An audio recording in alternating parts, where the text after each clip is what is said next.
Sega Saturn, my favorite gaming console. Period. It's a favorite amongst the hardcore gaming community. Today, though it was met with confusion and even disappointment upon its release in North America, Sega had flooded an already crowded market with hardware, namely the Sega CD and 32X, hardware that not only failed to live up to gamers' expectations, but left a bitter aftertaste on the palates of both consumers and retailers.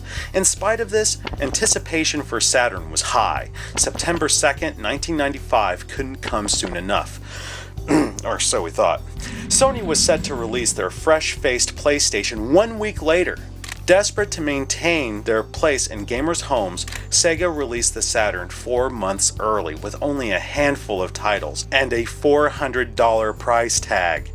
May not be so shocking now, but that was an incredible blow to our collective wallets in 1995. This was long before built-in DVD playback and downloadable content. Saturn wasn't a multimedia center in disguise, it was a gaming console, plain and simple. The Saturn's launch lineup was underwhelming to say the least. Virtua Fighter, as I've mentioned before, was a substandard port. It had been rushed right through development in order to make Saturn's surprise launch, resulting in severely scaled back graphics, polygons that flicker and vanish during gameplay, floaty controls. I mean, just imagine having spent $400 on this brand new system that promises the next level only to play this.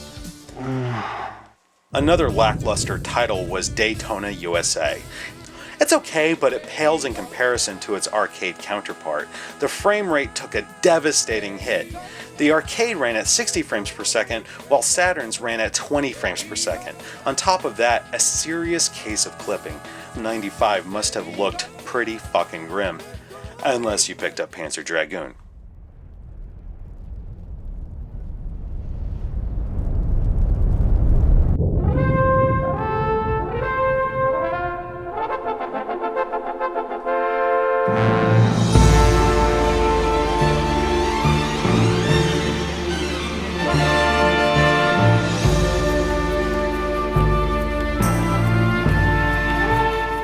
The game is set in a distant future, thousands of years after a great war between man and biological weapons. The Empire Nation found a black tower within their borders containing ancient weapons that were used against the biological horde a millennia before.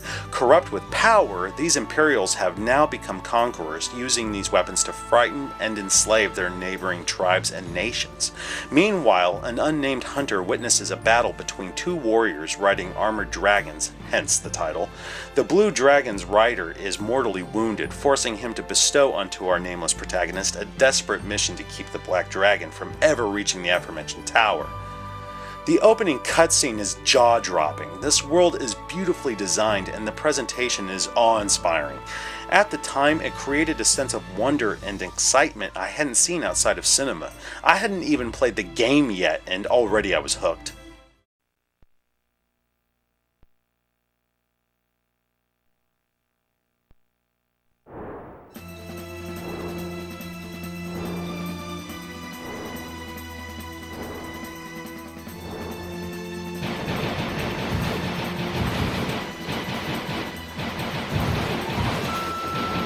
The gameplay is very straightforward. You ride through several episodes fending off enemy ships and various wildlife before reaching a final boss. It's a lot like Space Harrier, but in 3D. The reticle aims your weapon, obviously.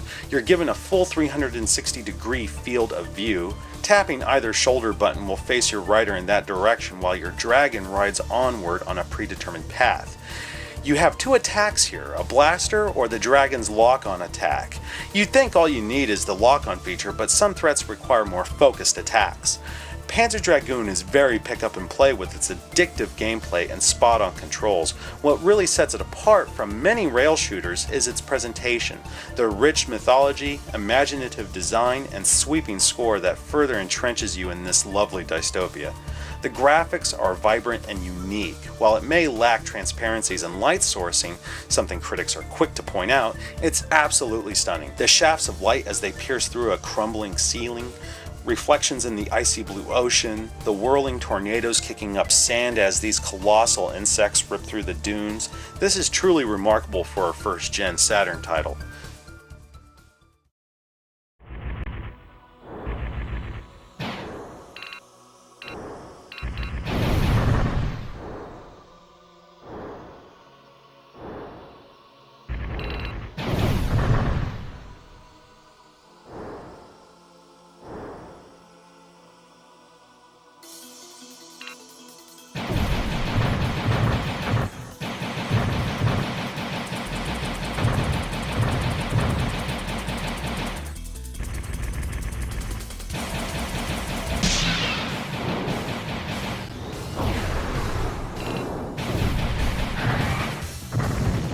Music and sound effects are top-notch, a distortion-free soundtrack with a cinematic score and sound effects that really resonate.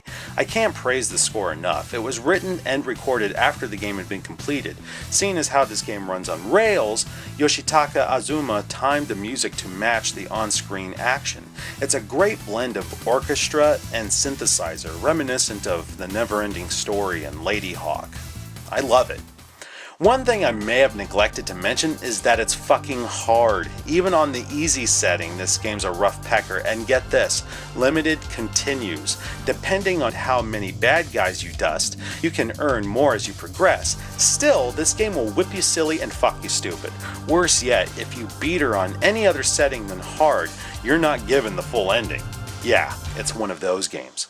On the plus side, there's a plethora of cheats, such as invincibility and unlimited continues. One feature I enjoy is Space Harrier mode, where you can remove the dragon from the equation. That's appropriate. Oh, how I miss cheating. Panzer Dragoon is a must-own for any Saturn owner, as is its sequel, Panzer Dragoon Zwei.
This game is easily everything a great sequel should be. From the visuals, sound, gameplay, and story, everything has been significantly improved. Textures are much sharper and more colorful, stages are bigger, featuring more environmental effects, more enemies, and even bigger bosses.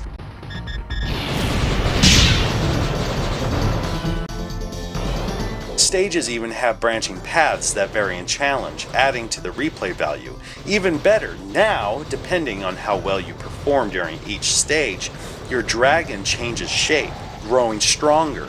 But wait, there's more. There's a new attack where your dragon sends out a sustained flurry of laser bolts. You better save it for when it counts because it takes a hot minute to recharge. Then there's the story. It actually takes place sometime before the first game, where you play as a young man in a far-off village. He watches as his fellow villagers kill a mutant core-eat. These mutants are harmless, but many believe them to be not only untamable, but a bad omen. His people live by this code, a code our young protagonist soon breaks upon learning that his core-eat, Laggy, was born with wings. A year passes. The man takes Laggy out for a ride, hoping to make him fly. That's when he sees his village being attacked by an airship. Laggy, shockingly, tries to attack, just like a dragon. The story's no more epic than the last game, but the opening really got to me. I was right there with him when he decided to defy his people and spare Laggy, or when he decided to pursue the warship. This is a thoughtful and well-written narrative, not something one would expect to find in a simple rail shooter. And just when you thought it couldn't get any better, a saga was born.